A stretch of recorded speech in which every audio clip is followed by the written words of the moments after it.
Françaises, Français, mes chers compatriotes. Depuis l'attaque brutale lancée par le président Poutine contre l'Ukraine le 24 février, les forces russes bombardent Kiev, assiègent les villes les plus importantes du pays.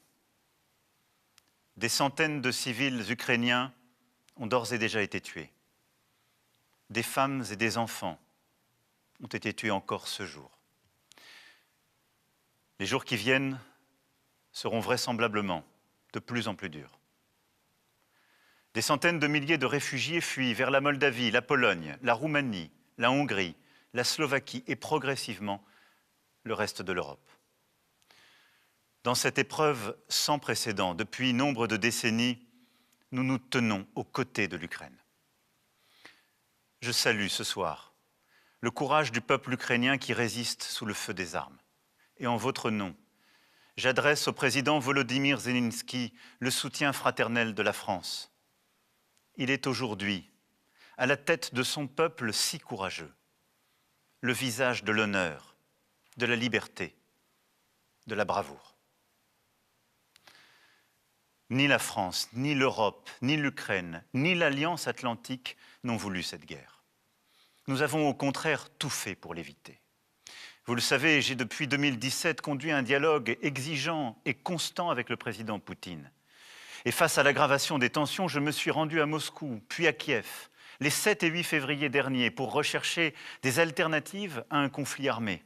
Plusieurs autres dirigeants européens ont d'ailleurs accompagné cet effort. Le président des États-Unis d'Amérique a manifesté quant à lui sa disponibilité pour négocier, après avoir rencontré physiquement le président Poutine en juin 2021 à Genève.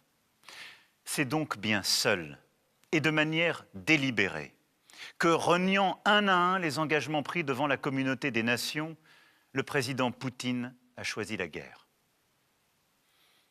Cette guerre n'est pas un conflit entre l'OTAN et l'Occident d'une part et la Russie d'autre part, comme certains peuvent l'écrire. Il n'y a pas de troupes ni de bases de l'OTAN en Ukraine. Ce sont des mensonges. La Russie n'est pas agressée, elle est l'agresseur. Cette guerre est encore moins, comme une propagande insoutenable voudrait le faire penser, une lutte contre le nazisme, c'est un mensonge. Une insulte à l'histoire de la Russie et de l'Ukraine, à la mémoire de nos aînés qui ont combattu côte à côte contre le nazisme. Les dirigeants russes s'en prennent à la mémoire de la Shoah en Ukraine, comme ils s'en prennent en Russie à la mémoire des crimes du stalinisme. Cette guerre est le fruit d'un esprit de revanche, nourri d'une lecture révisionniste de l'histoire de l'Europe, qui voudrait la renvoyer aux heures les plus sombres des empires, des invasions, des exterminations. À cette violation flagrante de l'intégrité du territoire et de la souveraineté d'un pays européen, la France et l'Europe ont répondu immédiatement, unanimement, fermement. Nous l'avons fait en étroite coordination avec les Britanniques, les Canadiens, les Américains, les Japonais et tant d'autres pays. D'abord, en soutenant le peuple ukrainien, par des convois humanitaires, ainsi que par la livraison de matériel et d'équipements pour se défendre. Ensuite, en agissant avec les autres nations pour que les dirigeants russes entendent que le choix de la guerre mettrait leur pays au banc des peuples et de l'histoire. Une résolution a été votée au Conseil de sécurité des Nations Unies sur les violations du droit international commises par Moscou. Et cet après-midi même, l'Assemblée générale des Nations Unies a condamné par un vote écrasant cette agression. La communauté internationale a ainsi montré son unité. Les équipes sportives de Russie ont été exclues des grandes compétitions internationales et nombre de grands événements sportifs et culturels ont été annulés.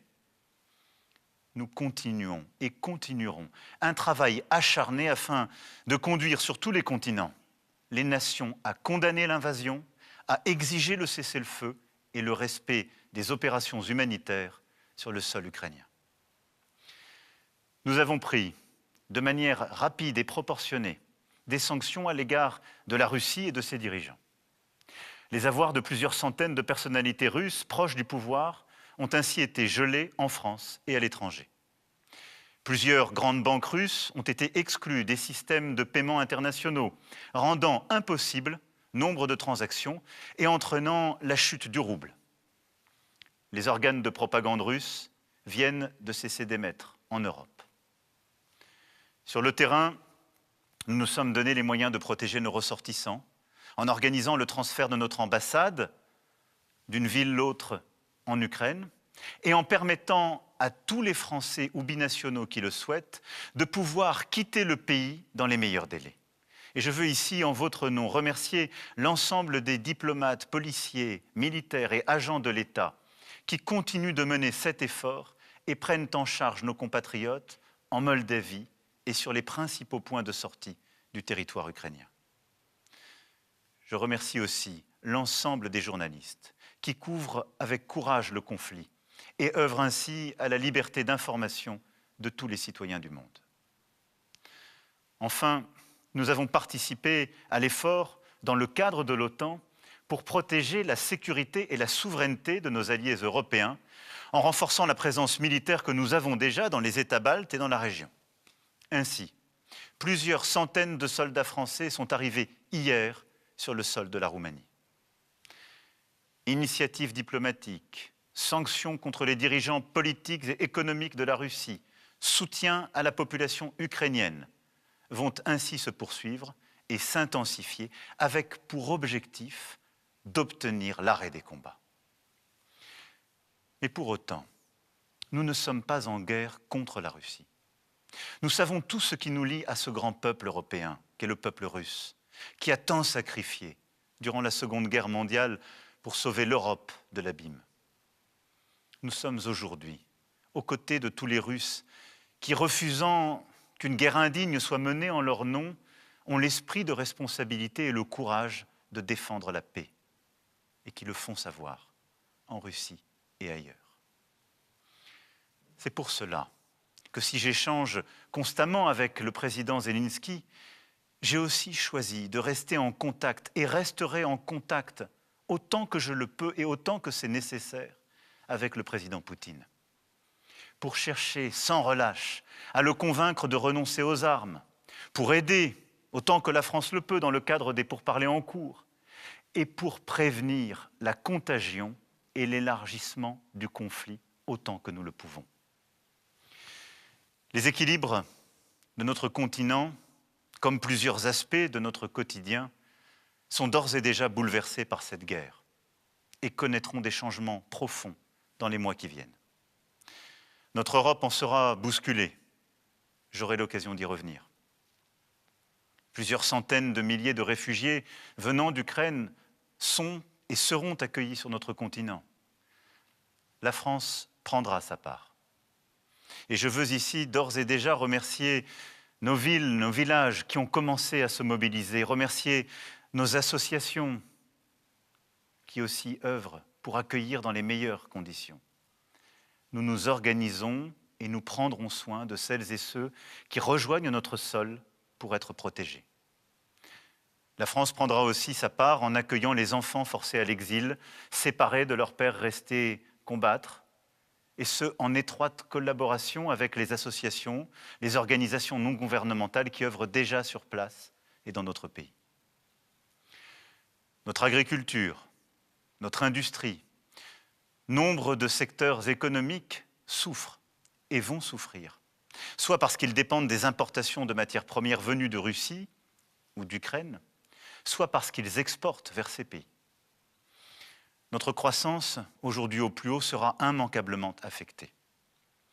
Le renchérissement du prix du pétrole, du gaz, des matières premières a et aura des conséquences sur notre pouvoir d'achat. Demain, le prix du plein d'essence, le montant de la facture de chauffage, le coût de certains produits risquent de s'alourdir encore. Alors, face à ces conséquences économiques et sociales, je n'ai et n'aurai qu'une boussole, vous protéger. Nous épaulerons les secteurs économiques les plus exposés en recherchant de nouveaux fournisseurs, de nouveaux débouchés commerciaux. Et c'est à cette fin que je me suis entretenu avec des homologues américains, européens, moyen-orientaux. Nous apporterons des réponses adaptées face aux perturbations des flux commerciaux et à l'augmentation des prix. Et j'ai demandé au Premier ministre d'élaborer pour les prochains jours un plan de résilience économique et sociale pour répondre à toutes ces difficultés. Mais ne nous trompons pas.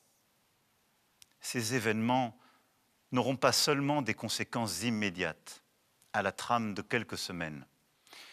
Ils sont le signal d'un changement d'époque.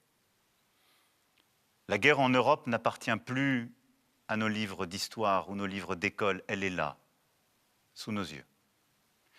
La démocratie n'est plus considérée comme un régime incontestable, elle est remise en cause, sous nos yeux. Notre liberté, celle de nos enfants, n'est plus un acquis, elle est plus que jamais un système de courage, un combat de chaque instant. À ce retour brutal du tragique dans l'histoire, nous nous devons de répondre par des décisions historiques. Notre pays amplifiera donc l'investissement dans sa défense décidé dès 2017 et poursuivra sa stratégie d'indépendance et d'investissement dans son économie, sa recherche, son innovation, déjà renforcée à la lumière de la pandémie. Notre Europe, dans cette épreuve, démontre, comme elle l'a fait ces derniers mois, une unité remarquable. Elle doit désormais accepter de payer le prix de la paix, de la liberté, de la démocratie. Elle doit investir davantage pour moins dépendre des autres continents et pouvoir décider pour elle-même, en d'autres termes, devenir une puissance plus indépendante, plus souveraine. Puissance économique d'abord. Nous ne pouvons plus dépendre des autres pour nous nourrir, nous soigner, nous informer, nous financer. Voilà pourquoi, dans le prolongement des décisions prises au plus fort de la pandémie, avec le plan de relance européen, nous devrons promouvoir un nouveau modèle économique fondé sur l'indépendance et le progrès. Puissance énergétique ensuite. Nous ne pouvons plus dépendre des autres, et notamment du gaz russe, pour nous déplacer, nous chauffer, faire fonctionner nos usines. Voilà pourquoi, après avoir décidé pour la France le développement des énergies renouvelables et la construction de nouveaux réacteurs nucléaires, je défendrai une stratégie d'indépendance énergétique européenne. Puissance de paix enfin. Nous ne pouvons pas dépendre des autres pour nous défendre, que ce soit sur terre, sur mer, sous la mer, dans les airs, dans l'espace ou le cyberespace. À cet égard, notre défense européenne doit franchir une nouvelle étape. Je réunirai les 10 et 11 mars prochains à Versailles les chefs d'État et de gouvernement européens lors d'un sommet qui aura à décider sur ces sujets. D'ores et déjà, notre Europe a montré unité et détermination. Elle est entrée dans une nouvelle ère. Il nous faut poursuivre. Mes chers compatriotes, la guerre en Ukraine marque une rupture pour notre continent et nos générations. Je sais combien elle vous inquiète, légitimement. Elle nous mobilise et nous imposera de prendre des décisions. Je vous en rendrai compte.